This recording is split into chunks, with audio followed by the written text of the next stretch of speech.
um processo muito especial de transmissões, de lives, para conversar com você, para levar esperança, para viralizar a esperança que tanto necessitamos para os dias dos quais estamos vivendo. Estamos diretamente aqui da sede sul-americana da igreja com o pastor Luiz, desde sábado, não é, pastor? É verdade, Bom pastor. dia. Bom dia, tudo bem? Tudo certo. Um abraço para todos os amigos internautas, sejam todos muito bem-vindos. E é bom recebê-lo aqui para a gente poder conversar e continuar aprofundando a nossa caminhada no entendimento e na compreensão bíblica, pastor Luiz, porque há muita incerteza, muita dúvida, muitas pessoas que estão perplexas com a situação que nós estamos vivendo.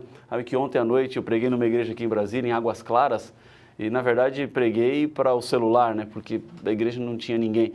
Tava só o rapaz que cantou e a minha esposa que foi comigo e Carlos Magalhães que fez a nossa transmissão e mais um técnico de som. Você aproveitou para dar uma mensagem para os internautas. Foi como nós conseguimos fazer, porque é triste. A gente fica preocupado, né, abatido, mas ao mesmo tempo é uma confiança enorme de que Deus está conduzindo tudo. Sabe, pastor Luiz, eu recebi ontem uma mensagenzinha, olha que interessante, do pastor Kleber Gonçalves. Eu falei um pouquinho com ele ontem, aí ele mandou uma mensagenzinha assim, ó. Olha que interessante. Confiar em Deus não significa que você não precise tomar precauções. Aí coloca assim, ó. Noé foi avisado do dilúvio e por isso construiu a arca. José foi avisado da seca e por isso armazenou grãos no celeiro. José e Maria foram avisados que Herodes queria matar o menino e fugiram para o Egito. Ou seja, o Covid está aí e nós temos que tomar a nossa providência também. Com certeza. Fazer a nossa parte, né? Preste atenção ao conselho, seja sábio e não despreze aquilo que nós estamos falando aqui, né, pastor Luiz? Exatamente. É cuidar e confiar. É porque algumas pessoas, elas interpretam erradamente o que nós estamos fazendo. Algumas pessoas acham, por exemplo, não, porque nós temos fé, não tem esse negócio, pode fazer tudo normal, você pode aglomerar multidões em qualquer ambiente, vamos pregar a palavra de Deus, não sei o quê. Ou seja, a fé ela tem que ser também inteligente, né? Não pode ser uma fé cega, assim, sem nenhuma base para você avançar. E Deus foi claro, Jesus foi claro, o diabo tentou Jesus, dizendo assim, se você tem fé, se você é filho de Deus, então lança-te daqui para baixo, né? Jesus repreendeu Satanás e falou assim, não tentarás o Senhor teu Deus.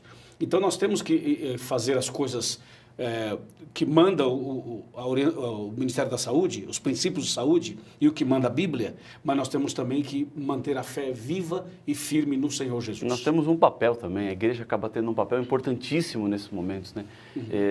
Não só para frear, mas também para levar esperança. Acho que o nosso papel maior é esse, né? As pessoas estão abertas, estão sensíveis, essa é a hora da gente pregar com mais força. Com certeza, e eu acho, pastor Rafael, que nós estamos hoje, nesse fim de semana e essa semana, pregando para mais pessoas do que se estivéssemos dentro de um local fechado. Sem dúvida. Eu também tenho visto um grande movimento de gente agora que está assim, usando suas redes sociais de fato para pregar, para compartilhar esperança. Isso é muito positivo. Tem um monte de gente aqui nos acompanhando, pastor. Vou mandar uns abraços aqui. Tem vários amigos nossos aqui. O pastor Mitchell Urbano está aqui, pastor Jefferson Santana, pastor Gin Galvão, que é o nosso pastor aqui na Central de Brasília, Isabela Salles, Jaime Molossandi, Nelson Dil, também está nos acompanhando aqui, Gilmara Trindade, Augusto Ruffi, Ana Carvalho da Silva, Gé Lopes, Maria Inês. Nós estamos viralizando esperança. Eu quero já, nesse comecinho de live, convidá-lo para compartilhar essa transmissão. Compartilhe com seus amigos, compartilhe com seus contatos, pega o link, põe nos seus grupos de WhatsApp, porque nós estamos incentivando a igreja a convidar, compartilhar e contagiar. O vírus é Covid-19 e nós adaptamos aqui para Convide-19, pelo menos 19. Pode convidar 20, 30, 50. Quanto mais pessoas foram convidadas, quanto mais pessoas se unirem a nós, mais a esperança será compartilhada e assim muitas bênçãos serão repercutidas na vida de tantas pessoas que necessitam nesse momento. Pastor Luiz, nós temos visto também nessas lives muitas pessoas que estão sofrendo. E tem dores, e passam por depressão, por angústia. Você vai falar alguma coisinha para as pessoas? Nós vamos né? mencionar um pouco sobre isso, pastor Rafael, porque é natural que diante de tanta informação negativa, medo, pânico, desespero, tem gente que sabe se cuidar, mas vive uma vida, assim, considerada normal, né? Pela fé e pelos cuidados. Outras pessoas se desesperam, acham que não pode nem sequer botar o pé fora de casa e vira, além da pandemia, vira um pânico também. Então nós precisamos entender que quem já tem problemas emocionais, quem já tem síndrome de pânico, com essa situação isso pode agravar. Então nós vamos hoje tocar um pouquinho nesse assunto para mostrar que não é assim que funciona. Esse é o motivo a mais para compartilhar essa live. Esse é o motivo exatamente. Para você, eu só coloquei esse elementozinho aqui, assim como um spoiler da mensagem, para você já compartilhar com seus amigos, porque a mensagem de hoje vai falar profundamente, especificamente, para essa necessidade específica. Pastor Luiz, está aqui o nosso alquinho. Está aqui. Hoje nós não vamos pegá-lo, nós vamos usar aí na mesinha. A nossa equipe técnica nos orientou aqui, né? Falou assim, olha, vocês estão passando o álcool um para o outro. Na mão então, assim, né? Então, um higieniza a mão, aí pega o álcool e passa para o outro. Então, a gente faz assim, ó, coloca aqui e não pega mais no potinho, né, pastor? Exatamente. Passa aqui. Eu faço a mesma coisa que você. Pronto, aí já passamos aqui, está resolvido já o nosso problema do álcool. E a gente está fazendo isso como a nossa forma de prevenção, como a nossa forma de não contagiar as outras pessoas, cumprindo o nosso papel, cumprindo o nosso propósito cristão diante do mundo com a responsabilidade que nós temos. Nós vamos agora então orar, pastor Luiz? Vamos orar, amigo. Para a gente entrar no estudo da palavra, para que Deus lhe use mais uma vez e a mensagem venha do trono da graça dele para as nossas vidas que nós estamos necessitando. Com certeza, pastor. Então vamos orar. Senhor, Deus querido, Pai nosso, há muitas pessoas nesse momento que estão orando conosco, das quais eu quero entregá-las nas tuas mãos. Amém. Pedir que a bênção do céu possa alcançá-las em suas vidas, suas necessidades, nas suas lutas, nos seus anseios e de maneira especial. Quando a tua palavra será aberta, queremos que o Senhor fale ao nosso coração. Que continuemos viralizando a esperança no mundo que hoje sofre, para pessoas que estão com incertezas, para pessoas que estão com medos. Ajude-as, Pai, a entenderem e compreender o teu amor acima de todo o sofrimento e toda a tragédia. É o que eu lhe peço em nome de Jesus. Amém. Amém. Obrigado, pastor Rafael Rossi. No final você volta aqui, daqui a pouquinho. Por favor, para a gente finalizar juntos. A gente começa e termina essa live juntos. Bom, eu quero cumprimentar você que está acompanhando a gente agora. Seja muito bem-vindo, muito bem-vinda também.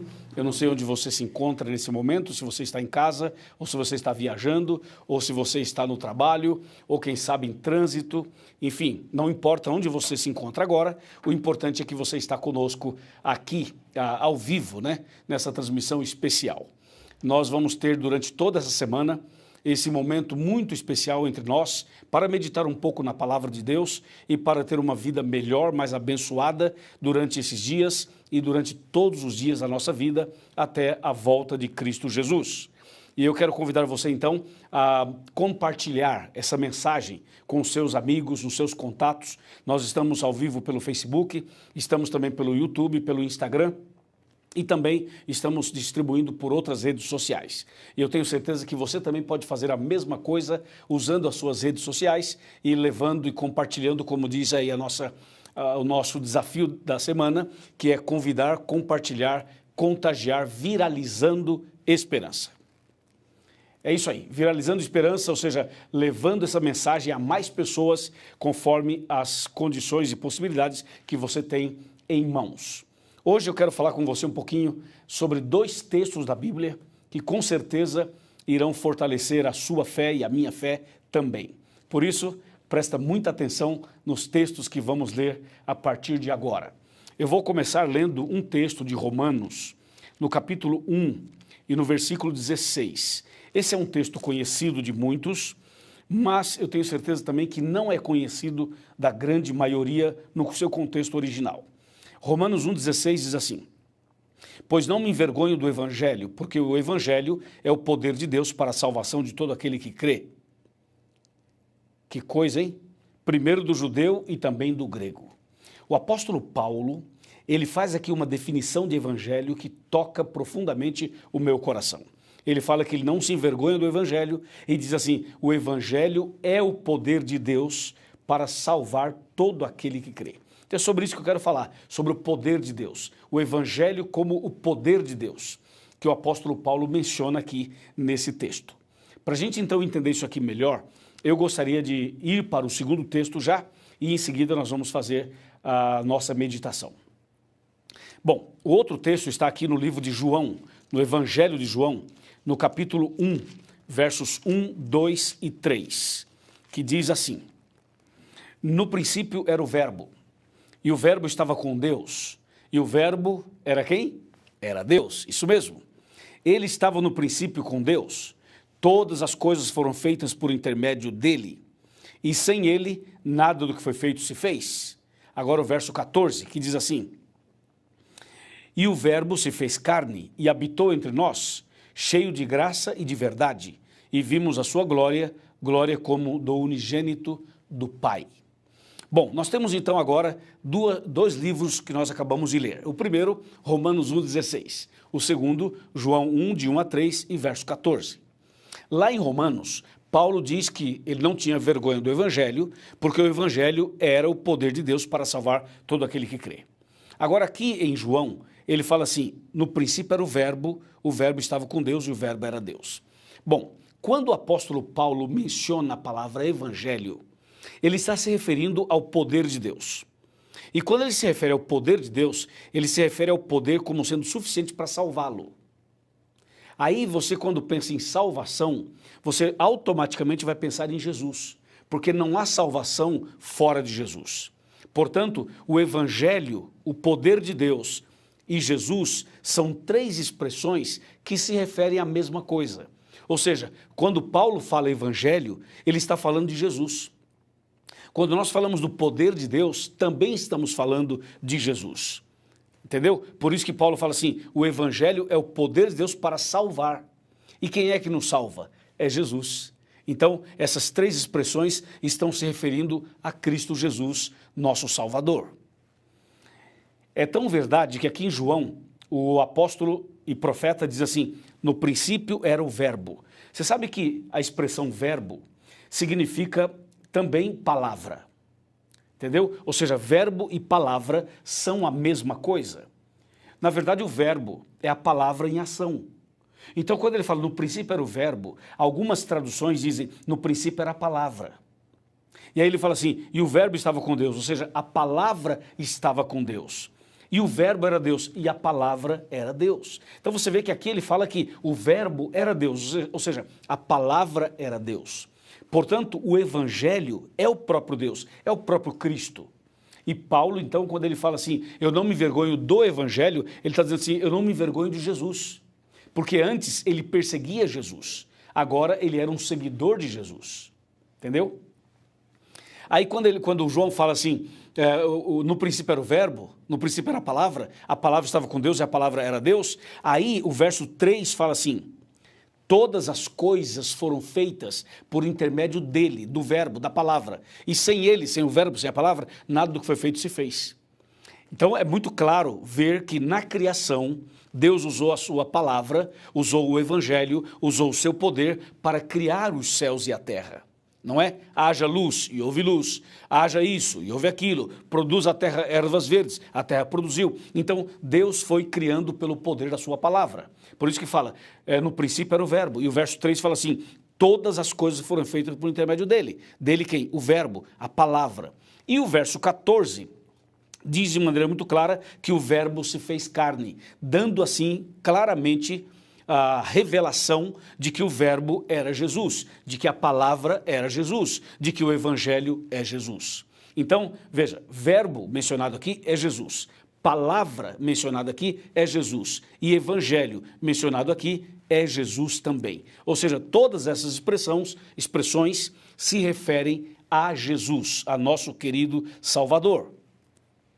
E quando nós encontramos, então, o verso 14, dizendo que o verbo se fez carne e habitou entre nós, mostra, então, Jesus saindo do céu e vindo aqui para habitar entre nós com um propósito claro, que era salvar a humanidade. E quando Jesus esteve aqui na terra, Jesus veio e ele preparou o terreno para a sua grande obra, para a sua grande missão, que era morrer na cruz e salvar a humanidade. Mas antes da cruz, Jesus viveu na terra 33 anos e meio. E nesses 33 anos e meio, Jesus fez muitas coisas impressionantes. Jesus fez coisas em favor das pessoas. Jesus deixou mensagens universais. Jesus deixou ensinamentos para nós todos nos dias de hoje. Mas algumas dessas coisas eu queria mencionar para você agora. Por exemplo, se você vai para João capítulo 5, você vai encontrar aqui em João 5 um episódio impressionante. Você vai encontrar Jesus curando um paralítico no tanque, na fila do tanque de Betesda. E a forma como Jesus curou esse paralítico é que é impressionante. E é aí que eu queria chamar a sua atenção. Jesus, quando encontra o paralítico, Jesus se aproxima dele e diz assim, o que você quer que eu te faça? E o paralítico diz, Senhor, eu quero andar, mas eu não consigo entrar no tanque, porque quando agitam as águas, segundo a tradição, e eu tento entrar, não consigo porque eu sou um paralítico e entra outro antes de mim e é curado e eu não consigo entrar. Então Jesus olha para ele e diz assim, levanta-te, toma o teu leito e anda. A Bíblia diz que esse homem era paralítico, estava paralítico por 38 anos. Jesus simplesmente diz assim, levanta-te, toma a tua cama e anda. E o homem que estava paralítico levantou e andou imediatamente. Perceba que Jesus, quando curou o paralítico, ele usou exatamente as mesmas, ou a mesma técnica, ou a mesma forma que ele usou para criar os céus e a terra. Você entendeu isso daí? Veja que na criação, Deus disse assim, haja luz. Ele usou a palavra, ele falou, haja luz e houve luz. Ele foi falando e as coisas foram acontecendo. Aqui você vê em João 5, Jesus fazendo exatamente a mesma coisa que foi feito lá na criação. Ele simplesmente olhou para o paralítico e disse assim, levanta-te, toma o teu leito e anda. Ou seja, curou o paralítico com o poder da sua palavra. Entendeu? Agora, você percebe que esse assunto se repete, porque se você vai para João 9, por exemplo, você vai encontrar a cura de um cego de nascença. Esse homem cego é levado a Jesus, e quando ele é levado a Jesus, é feita uma pergunta muito curiosa. Vamos ver o que diz aqui João 9. João 9, diz assim, caminhando Jesus viu um homem cego de nascença, e os seus discípulos perguntaram, mestre, quem pecou, este ou seus pais, para que nascesse cego? Interessante, você viu que levaram a Jesus um cego de nascença. E perguntaram, Senhor, quem foi que pecou? Foi ele? Foram os pais dele? Para que nascesse cego. Então havia essa ideia de que a pessoa tinha um problema de saúde ou um problema físico por causa de um pecado que a pessoa cometeu. Entendeu? Quem pecou? Este ou seus pais? Para que nascesse cego. Então Jesus respondeu no versículo 3, respondeu Jesus, nem ele pecou, nem os seus pais, mas foi para que se manifestem nele as obras de Deus. Jesus foi claro, nem foi ele que pecou, nem os pais dele. Mas essa doença que ele tem, esse problema que ele tem, essa cegueira que ele tem, é para se manifestar nele. Olha aqui, que frase. Vamos de novo, no verso 3, olha que frase. Respondeu Jesus, nem ele pecou, nem os seus pais, mas foi para que se manifestem nele as obras de Deus. Impressionante, não é? Você não acha isso impressionante? Bom, agora sim, nós vamos começar a entender o que é o Evangelho, o poder do Evangelho, que tudo isso está em Jesus. Jesus, então, é o verbo de Deus, que se faz carne, que habita entre nós, que vem aqui, que anda por aqui, que vive 33 anos e meio, que faz curas, ensina, repreende, corrige, mostra o foco, tudo, e finalmente morre na cruz para nos salvar. Agora, observe esse detalhe da segunda cura que eu estou mencionando. A primeira foi do paralítico, agora a segunda é desse cego de nascença, conforme mencionado no capítulo 9. Eu quero que você, por favor, eu sei que talvez você esteja fazendo alguma outra coisa e tentando ver essa mensagem ao mesmo tempo, para o que você está fazendo. Para um pouquinho. Não fica só ouvindo e vendo outra coisa. Concentre-se aqui. Concentre-se aqui. Porque o que eu vou te falar agora pode mudar o rumo da sua vida. Pode mudar a história da sua vida.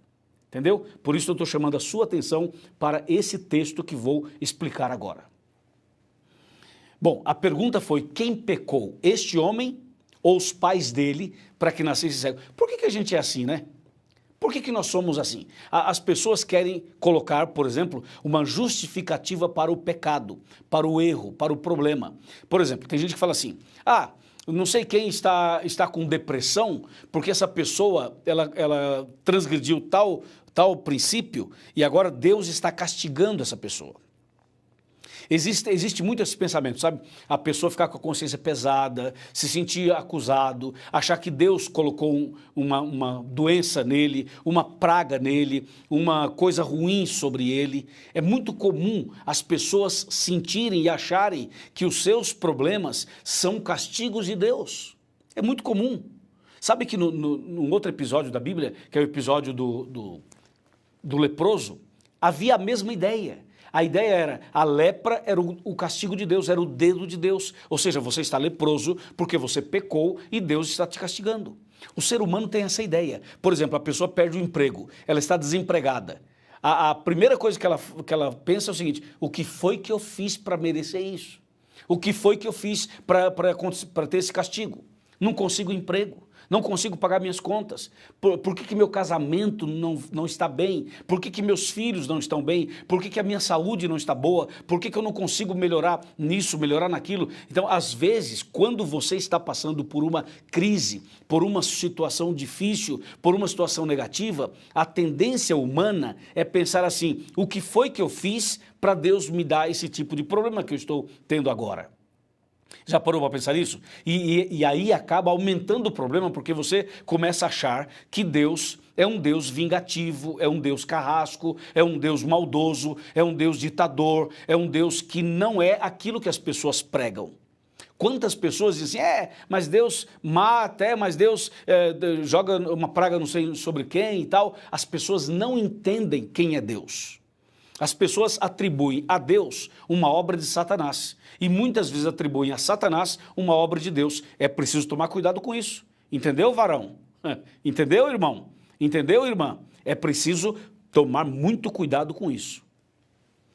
A pergunta foi: quem pecou para que nascesse cego? Ele ou os pais dele? Jesus falou assim: ninguém, uai. Quem pecou? Quer dizer, o cara nasceu cego, então é porque o pai cometeu um pecado, aí Deus falou assim: você pecou, não é? Então teu filho vai nascer cego para tu aprender. Você acha que é assim? Você já imaginou se Deus tivesse uma lista de castigos? Já imaginou se Deus tivesse uma lista para castigar as pessoas? Como seria esse negócio? Imagina que alguém, por exemplo, cometesse determinado pecado e Deus tivesse lá um menu, aí Deus vai lá na listinha dele e Deus vai dizer assim: para tal pecado você vai ter tal consequência, você vai sofrer disso aqui, eu vou colocar sobre a sua vida uma praga X. Agora, entenda, presta bem atenção no que eu vou te dizer. O pecado é maligno e o pecado tem as suas consequências naturais. Mas isso não quer dizer que seja um castigo de Deus. Isso não quer dizer que Deus é quem está castigando a pessoa pelo erro que ela cometeu. Porque se Deus fosse nos castigar pelos erros que nós cometemos, se Deus fosse colocar uma doença ou uma praga sobre a pessoa por algum pecado que ela cometeu, não haveria nenhum ser humano mais na terra. Não haveria mais. Já imaginou se, por exemplo, Deus tivesse a listinha lá e uma pessoa cometesse adultério e Deus fosse na lista dele para ver qual era o castigo para o adultério e Deus falasse: bom, para o adultério o castigo é câncer no estômago. Você já imaginou se cada pessoa que adulterasse como castigo tivesse um câncer no estômago? Já imaginou se Deus tivesse um castigo específico para cada transgressão, para cada pecado? Então não é assim que funciona. Agora, é claro, o pecado por si só já é maligno, o pecado por si só já tem as suas consequências. Mas isso não quer dizer que Deus é quem colocou essa doença, ou esse problema, ou esse castigo sobre as pessoas. Deu para você entender ou não? Porque tem muita gente por aí que pensa assim: mas por que Deus deixou esse vírus aparecer? Por que Deus? E as pessoas muitas vezes querem colocar sobre Deus essa culpa. Mas não é. É que o pecado, atenção, vou repetir, o pecado tem as suas consequências. O ser humano é pecador por natureza. E, consequentemente, o pecado está entre nós. E mesmo uma pessoa fiel, uma pessoa temente a Deus, ela pode ficar doente. Uma pessoa, por exemplo, que segue os princípios de Deus, ela não está livre da doença. Por quê? Porque todos nós somos pecadores. Quando eu falo que é consequência do pecado, eu não estou dizendo que cometeu tal pecado aqui, tem um castigo ali. Cometeu tal erro aqui, tem um castigo ali. Cometeu tal infração aqui, tem um castigo ali. Não é assim que funciona.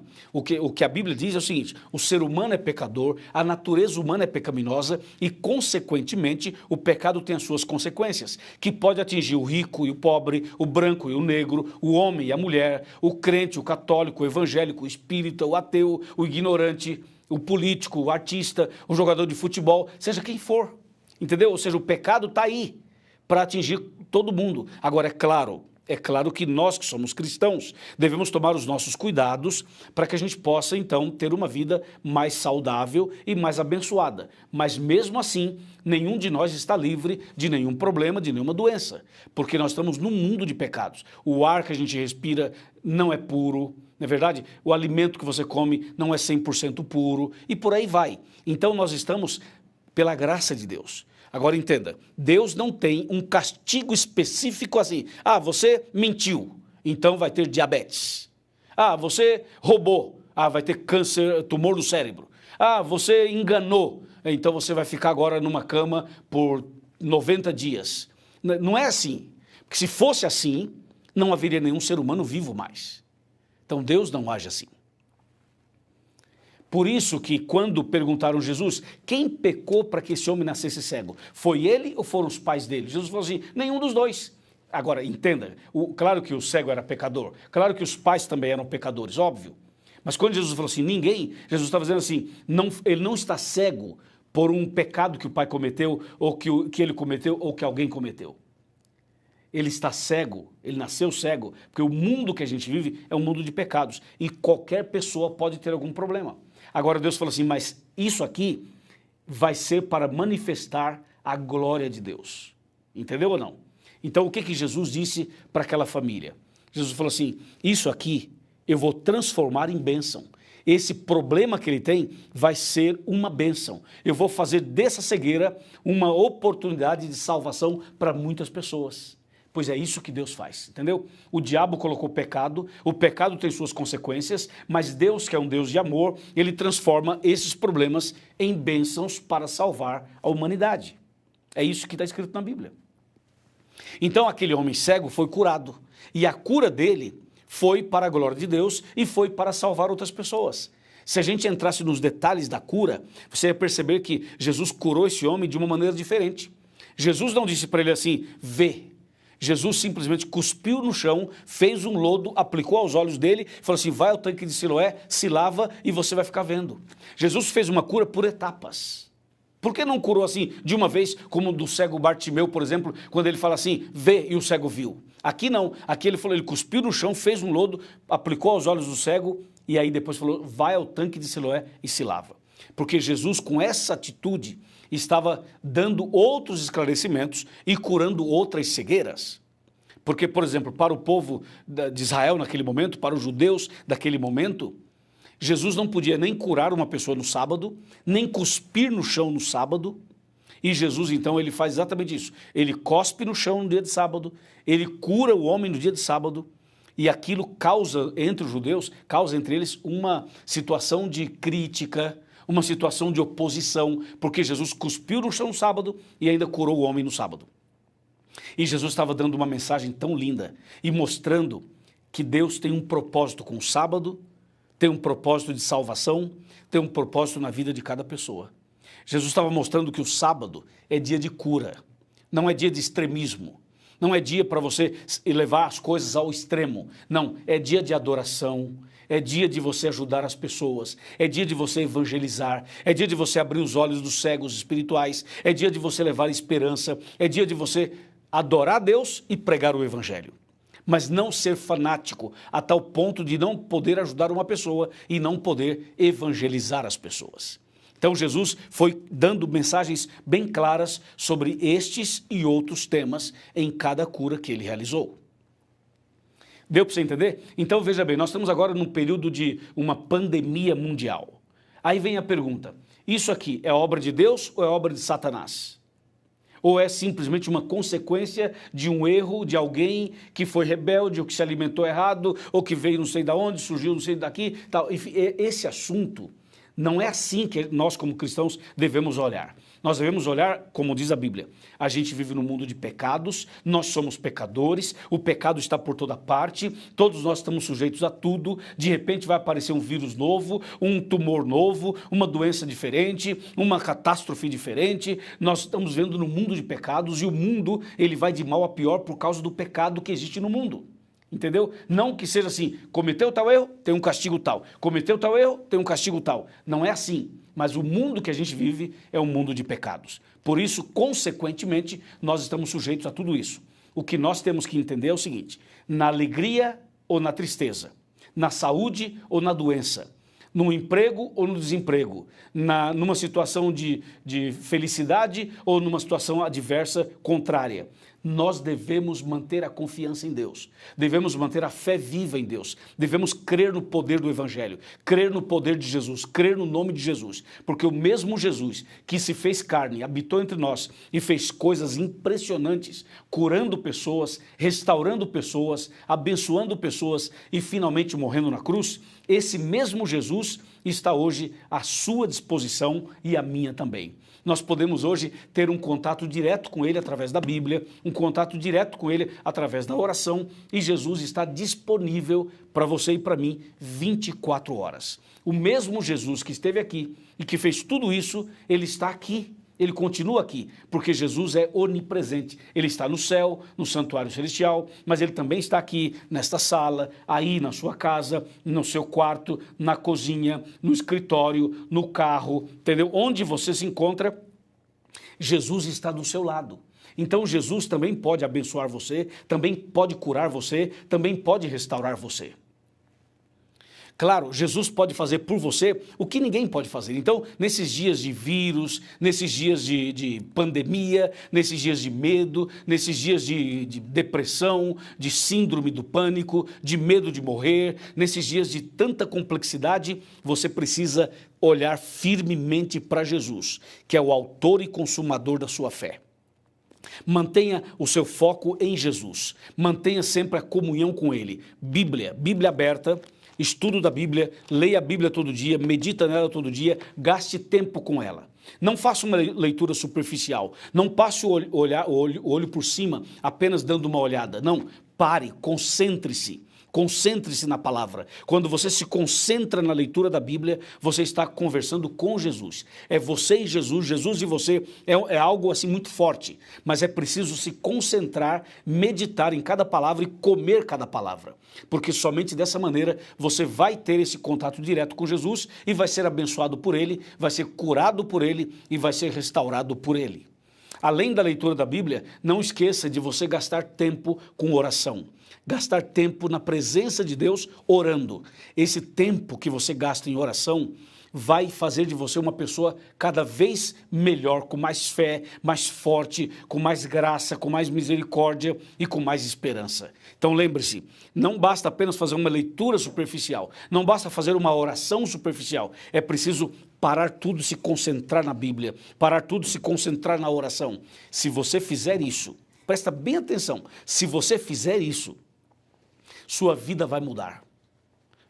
Presta atenção, sua vida vai mudar, sua vida espiritual, sua vida física, sua vida emocional. Deus vai curar você, vai tirar de você esse sentimento de querer morrer, esse sentimento de suicídio, esse desejo estranho, esses pensamentos estranhos que muitas vezes assaltam o seu coração. Jesus vai tirar tudo isso e vai te dar paz, esperança e certeza de vitória e de salvação. Amém? Por isso que Paulo falou assim, eu não tenho vergonha desse evangelho. Esse evangelho é o poder de Deus para salvar todo aquele que crê. Você crê? Sim, eu sei que você crê. Você aceita? Sim, eu sei que você aceita. Agora eu vou te fazer uma pergunta. Se você crê nessa palavra, se você crê nessa mensagem, se você realmente aceita essa mensagem no seu coração, está disposto a ler mais a Bíblia, a orar mais, levante a sua mão. Vai, levanta a sua mão aí, onde você estiver, e diga, pastor, eu aceito, eu quero. Agora eu vou fazer uma outra pergunta. Além disso, é preciso começar uma vida nova. Uma vida nova. É preciso nascer de novo. É preciso dar um passo agora para começar tudo outra vez. E sepultar a velha vida e começar uma vida nova. Você quer começar uma vida nova? Você quer que Deus te abençoe para você nascer de novo? Quer ou não quer? Vai, diz. Quer ou não quer? Eu sei que você quer. Então, se você quer, manda uma mensagem para nós e diga, pastor, eu quero. Sim, eu quero. Eu preciso. Eu necessito. Nós vamos orar por você. E Deus vai te abençoar. E você vai ser uma nova criatura a partir de hoje. Amém, pastor Rafael? Amém, pastor Luiz, amém. Aí tivemos um número muito expressivo de gente nos acompanhando agora cedo. Amém? Já estava até um pouco preocupado, né? Segunda de manhã e estamos entrando ao vivo. Que bom que você esteve conosco, muita gente compartilhou e continua compartilhando essa mensagem para que alcance ainda mais pessoas, porque assim nós vamos viralizando esperança e levando o amor de Jesus a quem tanto precisa, né, pastor? Verdade, pastor. Você percebeu que na mensagem nós tocamos num ponto bastante delicado, que é muitas vezes atribuir a Deus os problemas. E a gente sabe que o mundo é um mundo de pecados e, consequentemente, os problemas estão aí. Enquanto a gente está aqui, mas Deus não castiga as pessoas. Tipo assim, cometeu tal pecado, aqui vem um castigo. Porque muita gente hoje está assim, né? Ah, não sei quem fez isso, Deus castigou. E não é assim, né? Ou achar que o coronavírus é um castigo de Deus. Pois né? é, é justamente isso que eu estou falando. Então a gente começa a achar e atribuir culpados, né, os problemas. E não é assim que claro. a Bíblia não fala isso. Exatamente. Pastor, vamos mandar uns abraços aqui para as pessoas que estão nos assistindo. Muita gente dizendo que aceita. A Lara Lucas, a Eda, Joselane Souza, Rosângela Evald, Fernanda Régia, deixa eu ver quem mais está aqui, Nelsa Maria, Gabriele Jade, Rita Paciano, Marilene Silva, Smith Ruiz, Elisandra Dalmas e outras pessoas mais estão aqui, várias pessoas pedindo oração também. Deixa eu lhe dizer, você que está colocando aqui os seus pedidos, eles não vão ficar aqui assim soltos, não. Nossa equipe está orando por você. Então, os nossos intercessores, pastor, que estão lendo pedido por pedido, colocando a vida de cada uma das pessoas nas mãos do Senhor. Então, você pode ter certeza que a sua oração está sendo orada e está chegando até o trono do Senhor. Tem gente aqui na terra também acompanhando seus pedidos. Amém, pastor Rafael. E não é só um grupo que está aqui da nossa equipe. Tem gente no Brasil inteiro. Todo lugar. Tem uma corrente de oração no Brasil inteiro e nós estamos colocando esses nomes para esse grupo. Sem dúvida. E, pastor Luiz, me veio uma ideia aqui agora há pouco e nós vamos começar talvez um movimento e fazer uma corrente de oração pelos profissionais de saúde. Excelente. Eles que estão aí envolvidos, e até eu vi, alguns governos decretaram home office para alguns funcionários trabalhar em casa, mas o pessoal da saúde não. Esse pessoal tem que continuar, embora e às vezes até mais de 60 anos. E às vezes até mais horas, né? E vão ficar mais horas, vão trabalhar muito. Nós vamos começar a orar por essas pessoas, pelo trabalho que eles estão fazendo e pelos pastores, né? Os profissionais de saúde, os pastores são aqueles que estão em maior evidência. Saúde física e saúde espiritual. A saúde física e a saúde espiritual. E que Deus nos dê forças, né? Para lidar com essa situação e ajudar as pessoas a encontrarem a paz que Jesus Cristo pode dar. Amém. Pastor, vamos orar então? Vamos orar, amigo. Podemos orar? Podemos orar. Oremos. Querido Pai Celestial, obrigado porque a Tua palavra é maravilhosa e porque Jesus é o nosso Salvador e o poder está no nome de Jesus. Sabemos que Jesus veio a esse mundo, nos ensinou, corrigiu, repreendeu, curou e nos mostrou o caminho. Ajuda-nos hoje a olhar firmemente para Jesus, como o autor e consumador da nossa fé. E que nenhuma pessoa venha duvidar da Tua graça, do Teu amor e da Tua misericórdia. E que em Jesus, cada pessoa que está agora orando conosco, possa entender e aceitar que em Jesus há salvação, há paz e há esperança.